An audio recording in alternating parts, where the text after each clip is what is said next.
todas y todos los que tienen sus ahorros en el Infonavit para vivienda están totalmente resguardados. Esta idea que, bueno, no idea, estas publicaciones que sacan unas personas absolutamente irresponsables de que ahora están en problemas los ahorros de las y los trabajadores, falso, están totalmente seguros y eso no va a cambiar. Al contrario, ya presentamos 2 acciones muy importantes de Infonavit para que gente que sigue pagando sus casas ya pueda tener sus escrituras, para que se reduzca la cantidad de dinero que estaban pagando.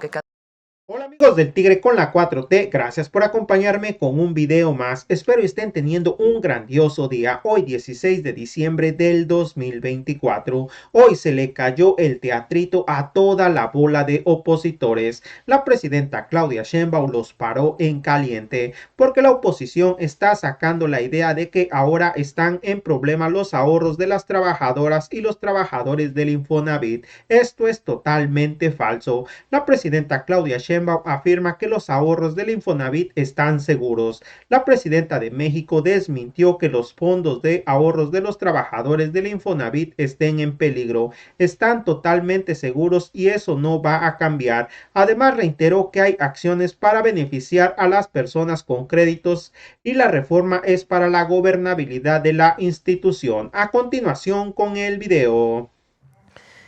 Antes de que vaya a acabar la conferencia, porque es importante, ha estado en los medios, y se envió una reforma a la ley del Infonavit. Va a venir Octavio Romero el miércoles, mañana es información del reporte de seguridad, el informe de seguridad, y el miércoles viene a explicar claramente en qué consiste esta reforma a la ley del Infonavit. Número 1, todas y todos los que tienen sus ahorros en el Infonavit para vivienda están totalmente resguardados. Esta idea que, bueno, no idea, estas publicaciones que sacan unas personas absolutamente irresponsables de que ahora están en problemas los ahorros de las y los trabajadores, falso. Están totalmente seguros y eso no va a cambiar. Al contrario, ya presentamos 2 acciones muy importantes de Infonavit para que gente que sigue pagando sus casas ya pueda tener sus escrituras, para que se reduzca la cantidad de dinero que estaban pagando, que cada vez aumentaba más, tanto para aquellos que lo hicieron en cierto periodo como otro periodo. Entonces, se está facilitando a las y los trabajadores el pago de sus viviendas. Y el fondo del Infonavit está seguro. Quien sigue, porque también dijeron que ahora ya Hacienda no iba a garantizar ese fondo, sigue garantizándolo, está en la ley, eso no tiene ningún problema. Hoy lo revisa la Comisión Bancaria y de Valores y Hacienda va a decir exactamente cuáles son las normas y se va a cuidar todo, porque como dan préstamos, pues tienen que tener todas las reglas que tienen los bancos. Entonces, esas normas las define Hacienda. ¿Qué es lo que se está haciendo? Equiparando su estructura orgánica a la del Instituto Mexicano del Seguro Social, que también es un organismo tripartita. El Consejo del Infonavit sigue siendo tripartita, donde participan la patronal o los empleadores, las y los trabajadores a través de su representación sindical y el gobierno. Sin embargo, en el esquema como funcionaba el Infonavit había direcciones al mismo nivel del director general de sindicatos y representaciones de empleadores. Y ahora se está equiparando al Instituto Mexicano del Seguro Social. Las razones de por qué se está haciendo esto es para la propia gobernabilidad. Ahora le llaman gobernanza muy pomposamente a la gobernabilidad de una institución. Y se fortalece la conducción, pero las decisiones las siguen tomando los 3 sectores en el Consejo. Y también va a presentar el miércoles algunos casos del pasado de corrupciones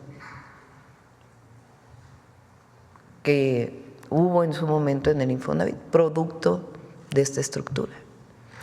Ahora ya nada más les adelanto, la representación patronal que existe hoy y la de los sindicatos gana casi 2 veces lo que gana la presidenta de la República. No, están, sí, pues entre otras cosas, pues no sé, hay que ver por qué están en contra. Entonces el miércoles lo va a presentar Octavio, tiene lógica, tiene sentido, es racional, se fortalece la institución, sigue siendo tripartita, eso no va a cambiar, pero ayuda a la gobernanza de la institución y también pues al fortalecimiento, y se equipara al Instituto Mexicano del Seguro Social, y los ahorros están totalmente seguros y Secretaría de Hacienda va a seguir vigilando el funcionamiento de esos ahorros, eso no va a cambiar. Lo aprobó senadores y ya pues están pidiendo que se explique claramente qué es lo que tiene, y pues va a haber su periodo de explicación sin ningún problema, pero es una legislación que va a ayudar al Infonavit.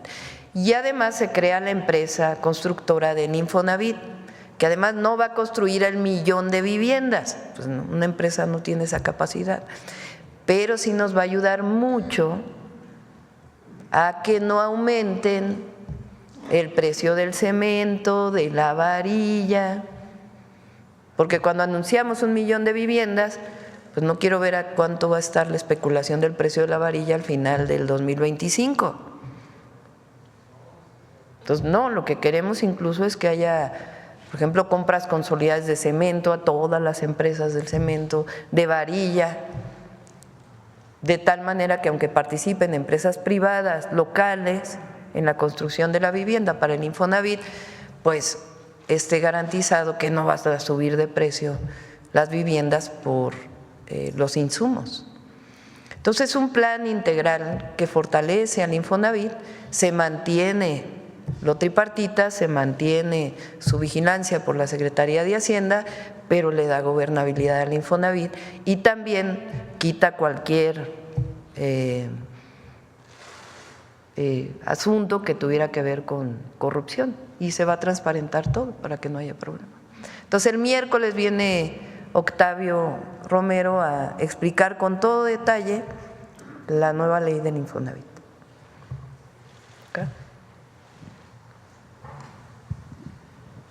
Buenos días, Presidenta. Jonathan Lozada, Máxima FM de Chiapas.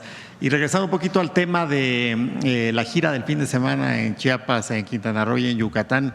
De Chiapas a Quintana Roo se trasladó en el tren con los gobernadores, y le quería preguntarle qué platicaron en ese camino, qué instrucciones se dieron, si es que hubieron instrucciones o de qué pues fue aprovechamos para trabajar bastante en esas horas. Estuvieron presentes varios compañeros del gabinete y también los gobernadores, las empresas constructoras, y aprovechamos para, cada 15 días le damos seguimiento al Tren Maya, ahí donde se quedó la construcción con el presidente López Obrador. Cada 15 días nos hemos reunido para darle seguimiento, pero ahí aprovechamos para darle seguimiento también a las obras. Estas empresas tienen polos de bienestar en el tren interoceánico, entonces estuvimos platicando de cómo va el puerto de Salina Cruz y el de Coatzacoalcos, que también ellos lo tienen asignado, y hablamos también con los gobernadores de, pues nos quedaba por ejemplo pendiente la reunión con el equipo de Mara Lezama en Quintana Roo, ahí ya acordamos las obras estratégicas. Hablamos con Javier May ya nos habíamos reunido con él, pero tenemos un proyecto conjunto de vivienda, ahí hay una parte de vivienda rural y también de apoyo para la producción de ganado con crédito a la palabra, y algunos otros temas importantes. Ahí va a haber una carretera que vamos a hacer de Campeche a Tabasco, Hablamos también con Eduardo Ramírez, que lo habíamos visto en Chiapas, pero todavía estaba Rutilio, entonces no habíamos tenido oportunidad de hablar de los proyectos estratégicos. Él quiere hacer pues esta carretera que tiene muchísimos años buscando que se haga, y él pues ya ha llegado a acuerdos con las comunidades que atraviesa el estado, en fin, otros proyectos importantes. Entonces aprovechamos las 6 horas ahí para trabajar. Gracias, presidenta. Y con respecto a eso, bueno, el viaje, la visita, pues estuvo llena de símbolos, de celebración, de fiestas, símbolos por lo que mencionó, celebración por lo que implica desarrollo, restitución de derechos, respeto a la naturaleza. Y a manera de reflexión comento esto: hacia el año 700 después de Cristo ocurrió una catástrofe. Muchos sitios arqueológicos en el área maya fueron abandonados debido a un cambio climático global, a la deforestación, a la alta sobrepoblación y a conflictos sociales y políticos en medio de una gran sequía. Lo comento a manera de reflexión porque de alguna manera la historia se repite y hay elementos que coinciden mucho con lo que vivimos actualmente. Entre estas ciudades abandonadas está Palenque, patrimonio de la humanidad por la UNESCO y que hoy tiene pues un nuevo florecimiento, lo vemos de esa manera. El Tren Maya, de hecho, y la construcción del parque ecoturístico La Selva, pues son ejemplos de que las comunidades pues no se encuentran olvidadas. La historia en ese sentido nos da la oportunidad de ver al pasado como un laboratorio donde podemos analizar, comprender e incluso encauzar el devenir histórico hacia nuevos horizontes más amigables con el medio ambiente, por ejemplo. La naturaleza, considero, no es algo ajeno a la cultura, va de la mano y se interconecta con ella. Me pregunto en este sentido, a propósito del Parque de la Ceiba, ¿cuántas historias y generaciones de hombres y mujeres e infancias vieron pasar y caminar las ceibas en el área maya? Vale la pena mencionar, por ejemplo, que la ceiba, este árbol sagrado de la cultura maya, árbol de la vida, alcanza a vivir hasta 500 años aproximadamente. Y quiero obsequiarle un libro, presidenta, que publicó recientemente el Instituto Nacional de Antropología e Historia. Lo escribió mi hermano Josué Lozada, que usted lo conoció en Chiapas. Un día le regaló un jade, por cierto. Él es doctor en arqueología. Se llama Arte Rupestre en la Casa de los Dioses, Paisaje y Peregrinaciones de las Lagunas de Metzabac. Y me parece muy interesante porque, bueno, los diálogos que yo he tenido con mi hermano, que además estoy muy interesado en el tema, este es el libro, él retrata, si me permite, presidenta. Muchas gracias. Gracias. Si me permite, presidenta, normalmente la historia de lo que se ha hecho con relación a los estudios de las comunidades prehispánicas están muy enfocadas en las élites, ¿no? En los religiosos, en cómo se enterraban a los antiguos gobernantes, pero poco se ha escrito con relación a la gente, al pueblo, a la gente común. Y hay coincidencia con lo que pasa en este momento histórico de México, ¿no? El atender y ver al pueblo y a su gente. Este libro recoge esa parte, estos estudios de las inscripciones rupestres, que de alguna manera, me lo decía mi hermano, es como si hoy en día viéramos los periódicos, la televisión y las redes sociales, esos elementos rupestres que están ahí. Y me parece pues que es importante y fundamental que la cultura maya esté puesta y esté siendo puesta nuevamente en el centro también de la reivindicación de las culturas pues de México. Y preguntarle en este sentido, con relación a las repatriaciones, que fueron muchas las que se hicieron en el sexenio anterior y que se continúan haciendo, tengo entendido, ¿cómo continúa la política pública en función de estos pues, elementos mexicanos, prehispánicos, que están fuera del país? ¿Seguirán trayéndose sí, alguna? Vamos a continuar. Justo hablábamos con Diego Prieto, hoy director del INAH, de qué área se va a dedicar justamente a esto. Estamos planteando que el próximo año es muy importante, perdón, va, 1, 2, 3. Primero, esta idea de que las culturas, las civilizaciones son de antes y que por alguna razón se abandonaron todos los sitios arqueológicos y que ahora ya no hay, o sea, solo es el pasado, pues es falsa. Por supuesto que la llegada de los españoles, y repito, por eso el perdón, lo que trajo pues fue mucha muerte, violenta la mayoría, y la otra, aunque fue también violenta, por muchas enfermedades que no se conocían en el continente americano, o lo que después llamamos el continente americano, y que lo trajeron desde Europa.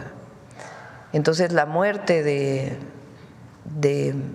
la población en lo que hoy llamamos México, pues fue tremenda, violenta y por enfermedades.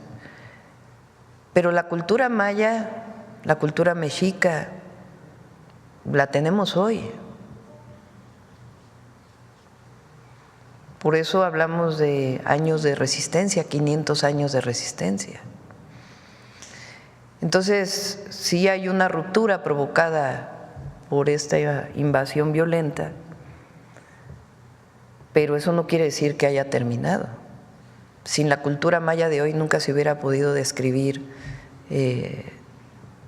la escritura maya. Es una historia muy importante de cómo participaron los mayas de hoy, porque ellos hablan maya. Entonces, y de todas las culturas y pueblos indígenas o pueblos originarios de nuestro país. Entonces, no es solo lo de antes, sino lo de hoy. Eso en primer lugar. En segundo lugar, justamente para poder fortalecer el segundo constitucional, que lo que dice es los pueblos originarios tienen derechos, porque son las culturas originarias y tienen derechos sobre la tierra.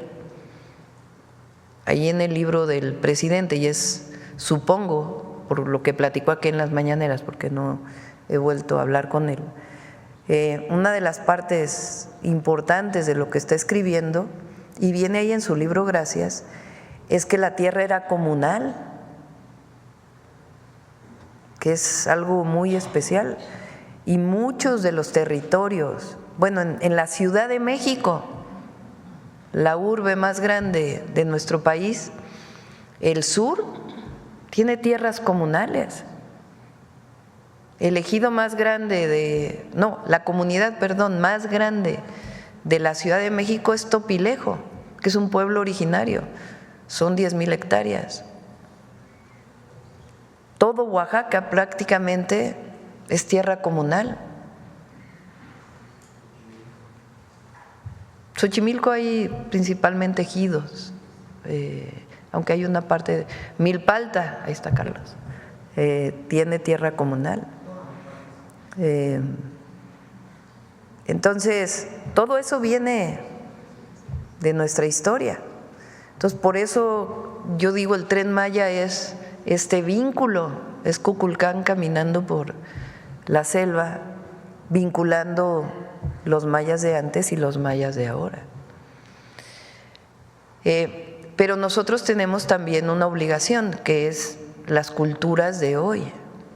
Entonces, no solamente sus derechos del segundo constitucional, sino también cómo recuperamos, potenciamos y fortalecemos las lenguas, los textiles y todo lo que está alrededor de los pueblos, devolver tierras, sus derechos de agua.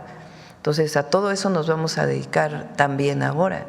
Y para eso queremos juntar en una sola institución lo que hoy está dividido, FONART, culturas populares, lenguas indígenas, que sea parte de una sola institución, así como el INAH se dedica al estudio previo, también pues que haya una institución que se dedique a la recuperación cultural o el rescate cultural o la vivencia cultural para todos los mexicanos y mexicanas de los pueblos originarios de hoy. Entonces, eso es lo segundo. Y lo tercero es la recuperación, seguir recuperando todas las piezas que están en muchos países del mundo. Ojalá España entrara a esto, ¿verdad? De regresar a México, pues muchas de las piezas que en algún momento se llevaron. Entonces, por eso digo que el Tren Maya pues es un simbolismo de todo esto, en particular para los mayas.